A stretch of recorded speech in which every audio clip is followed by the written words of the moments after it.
Caernarfon.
Croeso i'r reilffordd Ffestiniog ac Eryri. Croeso i'r orsaf Noeth Caernarfon. My lords, ladies and gentlemen, welcome to the Festiniog and Welsh Highland Railways and welcome to our new Caernarfon station. I've got only 3 tasks this afternoon. The first is to say just a few words about how this station came about. The second is I've found I've got an extremely long list of people I want to say thank you to. And the third is to introduce Sir Peter Luff, who will be formally opening the station. Caernarfon Station is one of the most important places on our railway. Why? Because it is one of the main places where we welcome visitors who want to come and travel on our railway with us through Snowdonia. Until very recently, Caernarfon Station was best described as a clutter of porter cabins. They did their job. They sold tickets.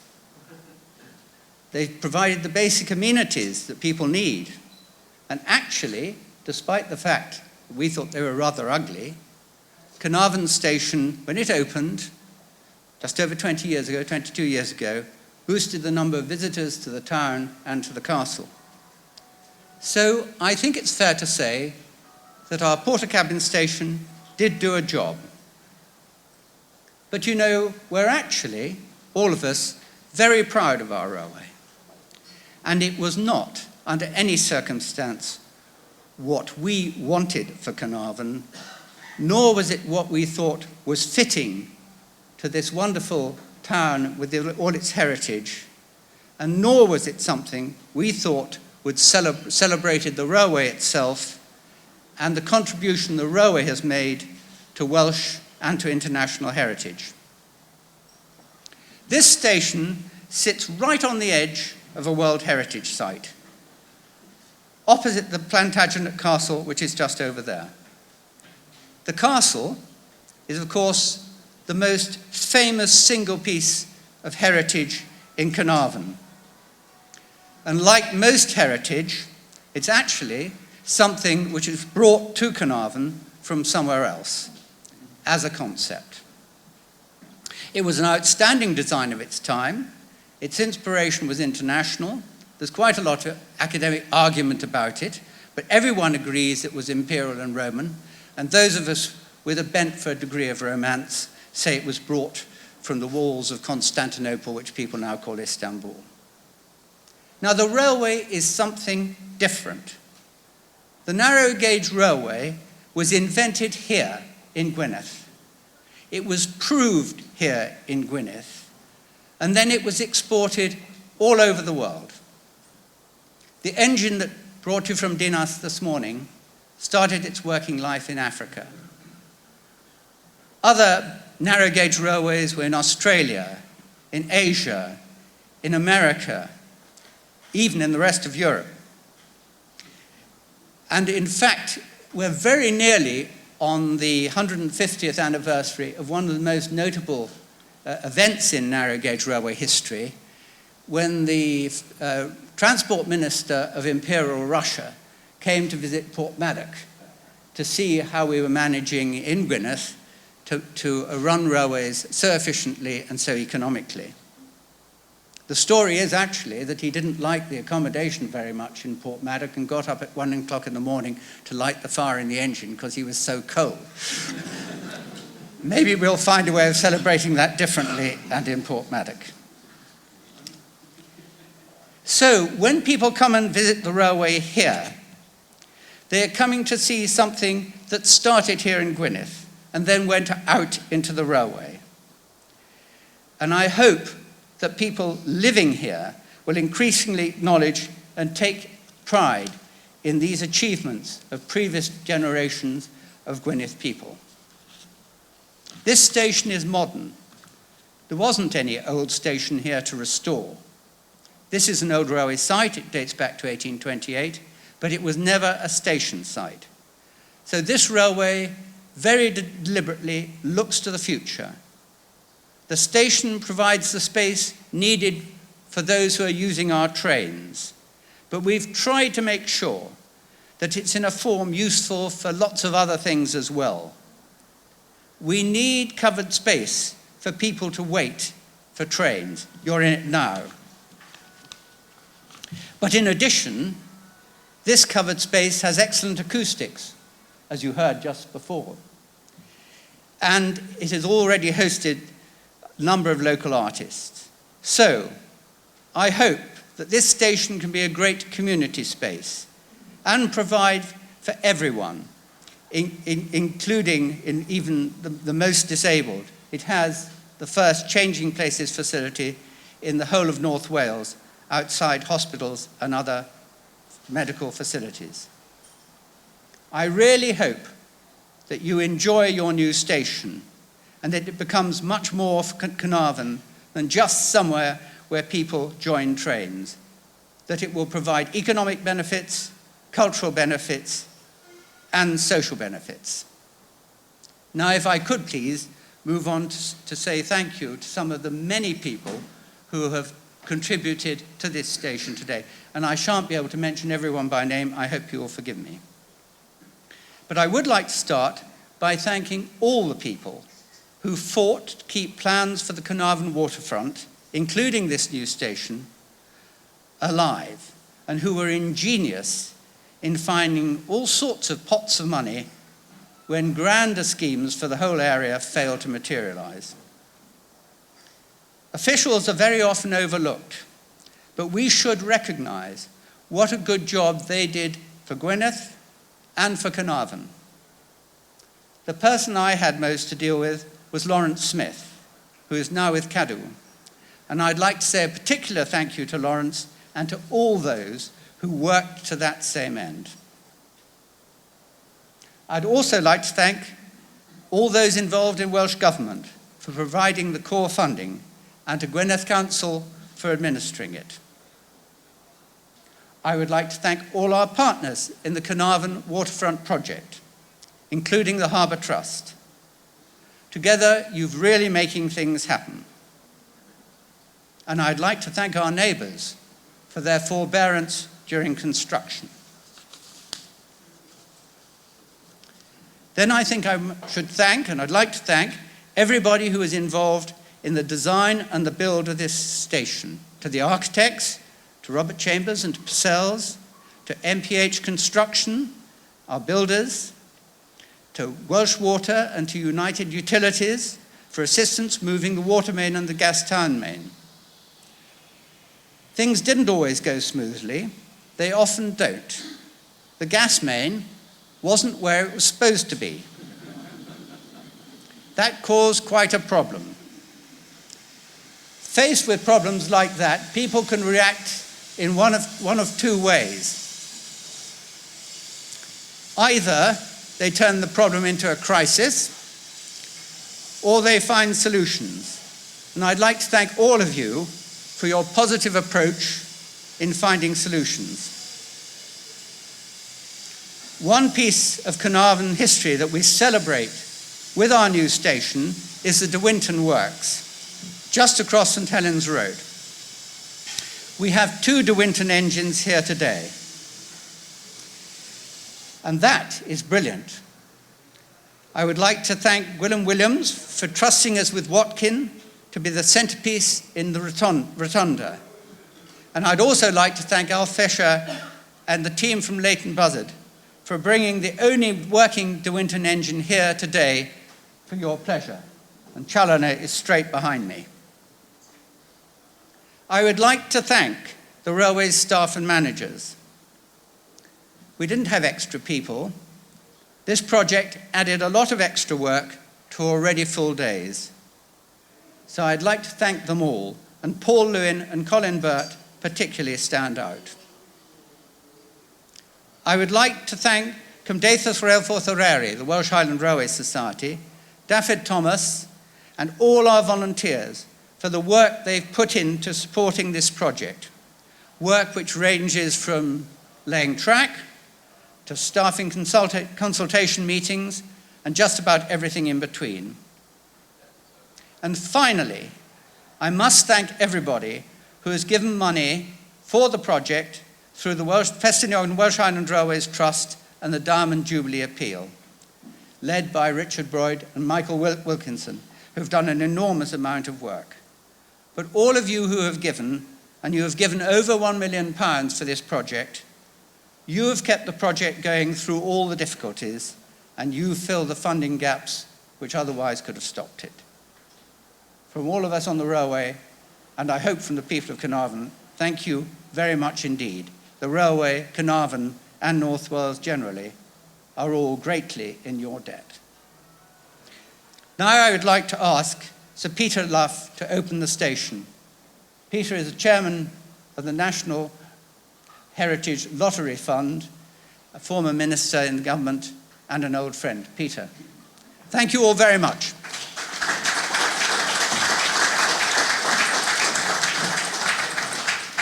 Thank you, John. Friends, please forgive me, but I must try. Nid ym ond gorsef wych rydym yn ei hagor heddiw, os edrychtoch e tu hwnter brics ar morter, dir a gwydir. Fer loch hai bodfedia adeiladi a sylfeni bretofidion sy'n dod in fyr, a sylfeni tradaeth few. This is not just a fine station we're opening today. Look beyond its bricks and mortar, if there are any, steel and glass.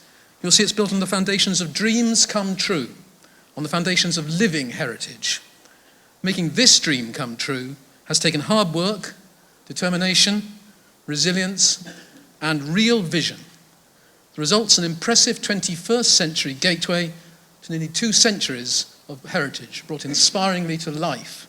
And as John said, something to celebrate life for all, with what I believe are, apart from hospitals and clinics, the first changing places facilities for disabled in North Wales. It's life that gives heritage real value and purpose. And the Welsh Highland Railway is certainly living again. Similar things are happening just over there at the island site, thanks to the National Lottery Heritage Fund's investment of £3.5 million. Great things indeed happening to the heritage of North West Wales, thanks to local people, to their councils, their government, to the railway, its volunteers, and to the National Lottery. I first visited Caernarfon and the Festiniog Railway a little over 50 years ago. That was just when, as ambitious enthusiasts, we were beginning to dream of once again linking Porthmadog to Caernarfon by narrow gauge rail. They knew just how remarkable the Festiniog and Welsh Highland Railways both were. Much of the original of both railways survives, including the world's oldest railway workshops still in their original use at the other end of the line. These 2 railways tell a dramatic story from horse tramway through the great developments in the second half of the 19th century and their subsequent decline, their almost miraculous reinvention.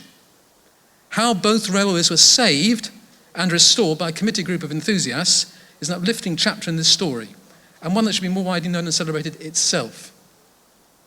It's this whole extraordinary story that makes the railways a unique and important part of Welsh and world industrial heritage. Those enthusiasts created not just one of the most extensive heritage railway networks in the United Kingdom, but also a major drive for the North Wales tourist economy. Railway volunteers and visitors create hundreds of jobs already and generate £25 million a year each for the local economy. This fine station will surely see still more visitors more economic activity, and more jobs. And as well as jobs, the railway provides broader opportunities for local people to learn skills they can use in their journeys through life. So I'm delighted the National Lottery Heritage Fund is helping the railway deliver a major skills programme with nearly £500,000 of National Lottery players' money. A living heritage of buildings, of industry, of nature creates jobs and skills. But it does much more than that. It also makes great places. All around the UK, there's growing evidence of the role of heritage in creating vibrant places. Places that celebrate their heritage, where they seek to understand it, are places with a stronger sense of community. Places where people feel pride and a sense of belonging, where they want to live, to bring up children, to start businesses, to invest, and to visit. That's the real importance of all heritage, what it does for people and for places. That's what makes today so important. After all, that's what rowers are for, linking people and places. So today we're doing much more than opening a station. We're rejoicing at a dream come true, and what that means to the people of Caernarfon and North West Wales. I'm sure we all echo what John said as he thanked all the professional staff and officials and volunteers who worked so hard to get us to this point. This contemporary station is a fitting embodiment of their dreams and of the life that will be brought to Caernarfon through its transport heritage. Mae'n troi pleasure ar ymarfer I mi the Caernarfon agor now. Now it gives me real pleasure to declare it open.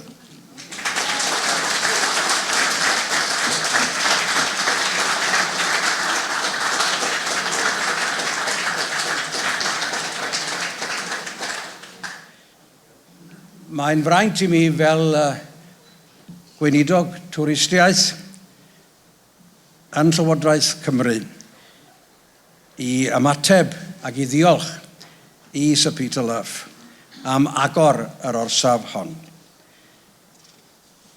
Mae'r orsaf hon, fel y clywson ni, yn cynnwys adnoddau newydd pwysig sydd yn rhan o ddatblygiad safle ynys y Cei Llechi ac yn cynnwys cyfleusterau newid hwylus gyda'r gorau yn y byd. Mae'r datblygiad yma hefyd yn ran o adfywiad tref ryfeddol Caernarfon.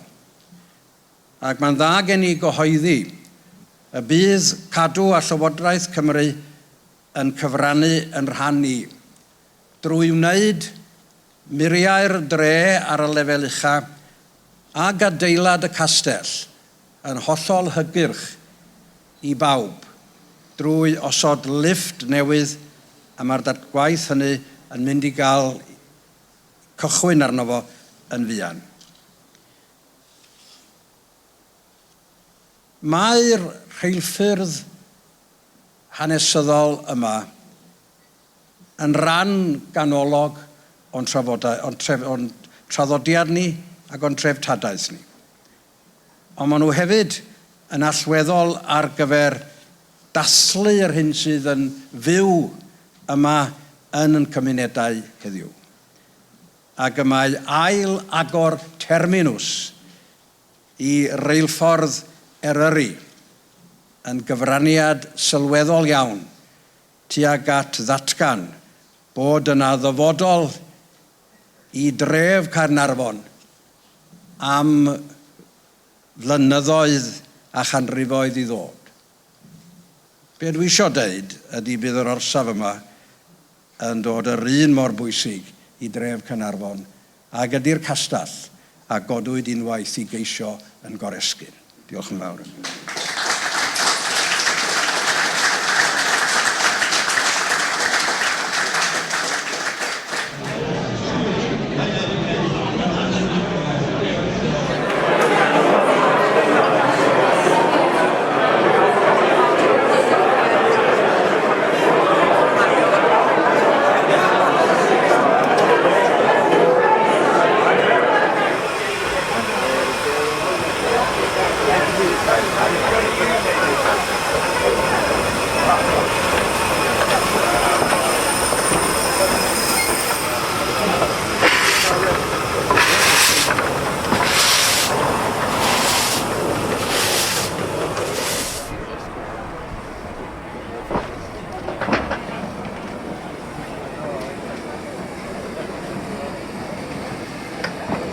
I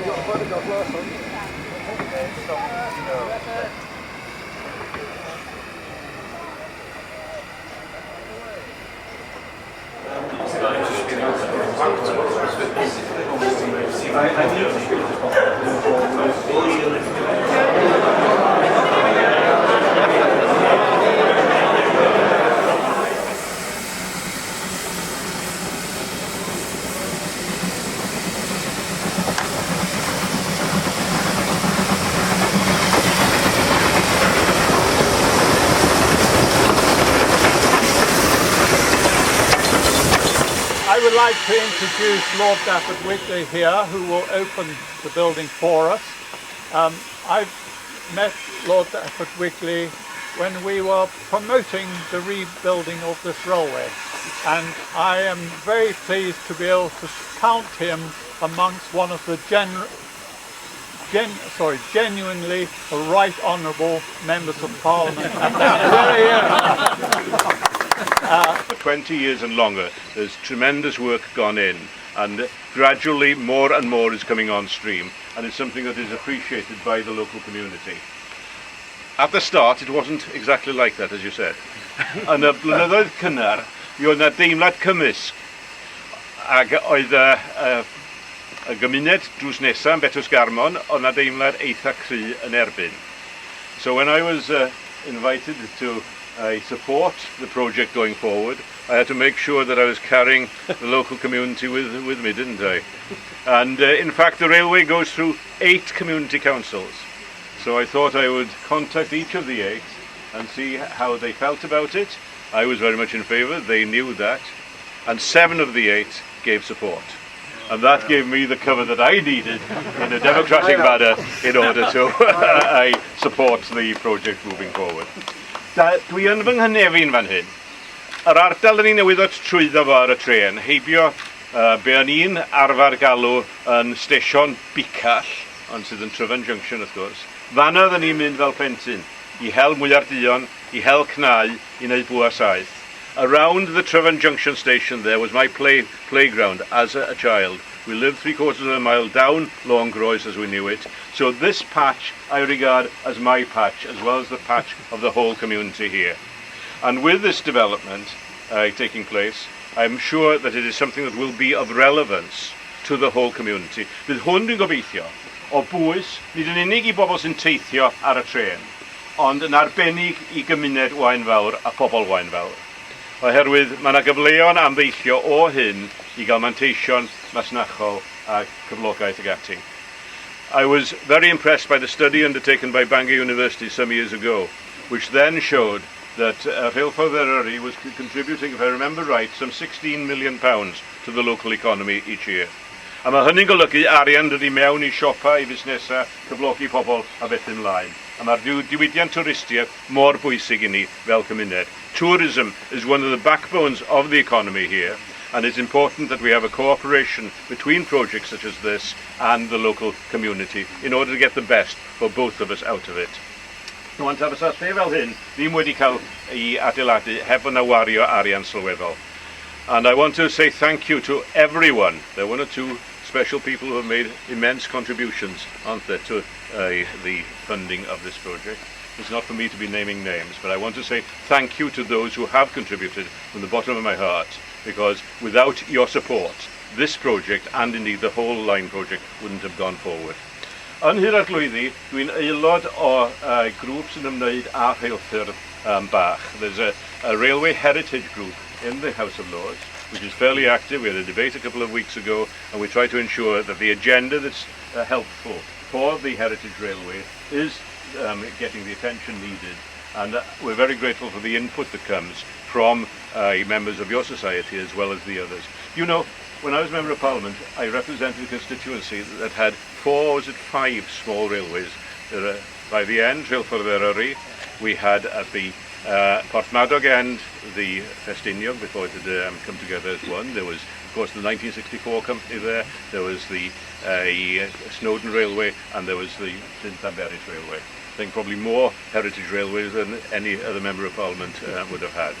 A mae hyn yn rhywbeth sydd o bwys I ni, mae o'n rhan o'n traddodiad ni, a mae o'n rhywbeth yn ni'n gwerthfawrogi yn fawr iawn iawn. A felly dwi eisiau dymuno yn dda i chi. Diolch i'r cefnogaeth da ni wedi cael gan Lywodraeth Cymru a'r Cyngor Sir ag awdurdodau a cronfeydd eraill. Ond gobeithio bydd pethau mynd ymlaen. Things must go forward, we don't stay where we are. And having facilities like this open is another step in the direction of making this one of the gems of the heritage railway scene and one of the developments in the last 2 generations which we in Wales and this part of Wales can take immense pride. Felly diolch yn fawr iawn i chi am y cyfle i agor yr adeilad yma heddiw ag diolch i chi am eich gwaith a pob dymuniad da ar gyfer y dyfodol. Now, how do we do it? Are you ready? Right, 1, 2, 3. Dyna ni, ar agor!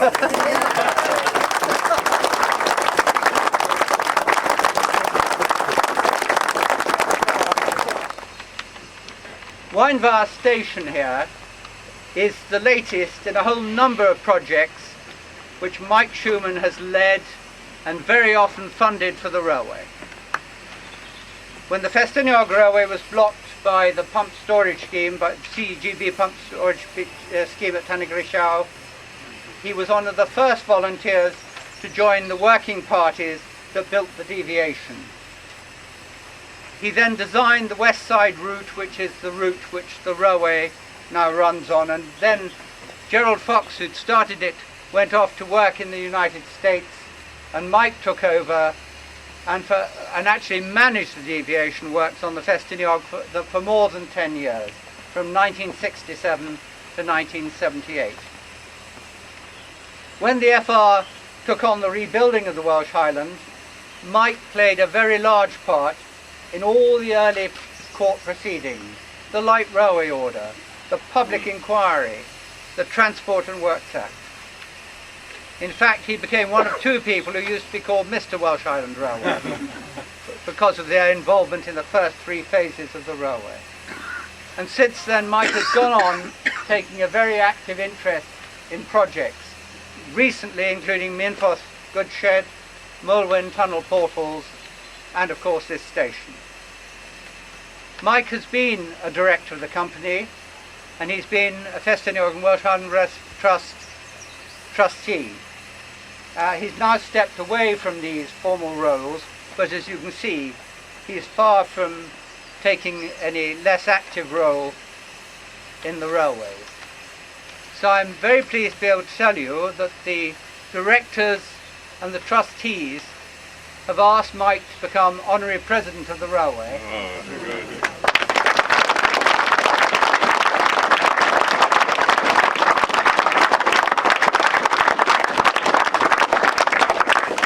And I'm also very pleased to be able to tell you that he said yes.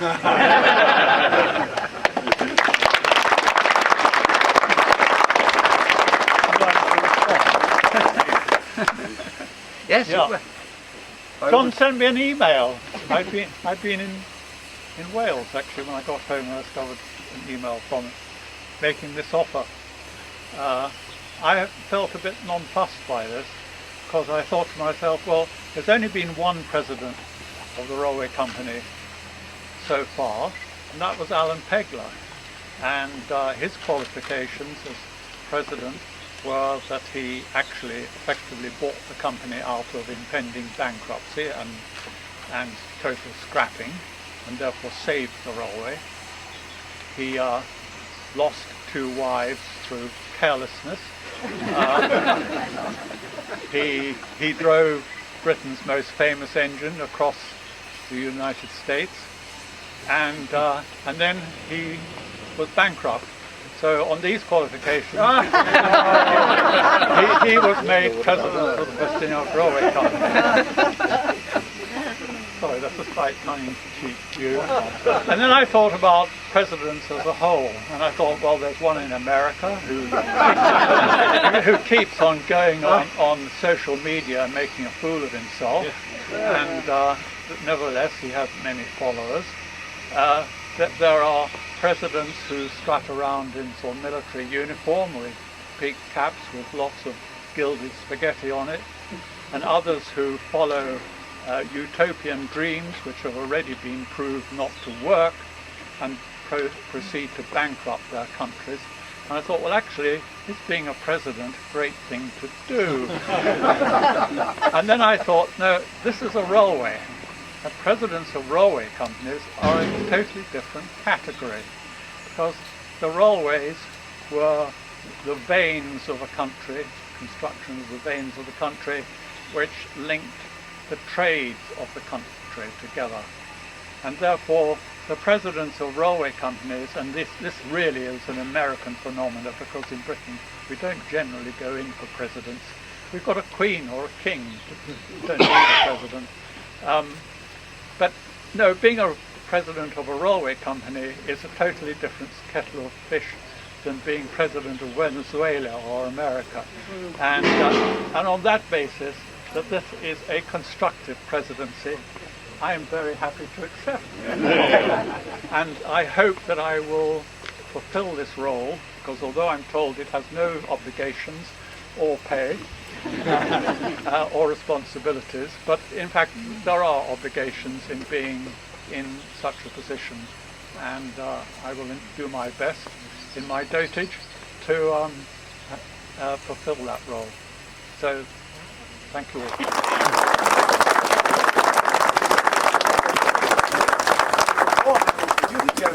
Door handle here, Yeah, is I will follow you. Mae o'r agor.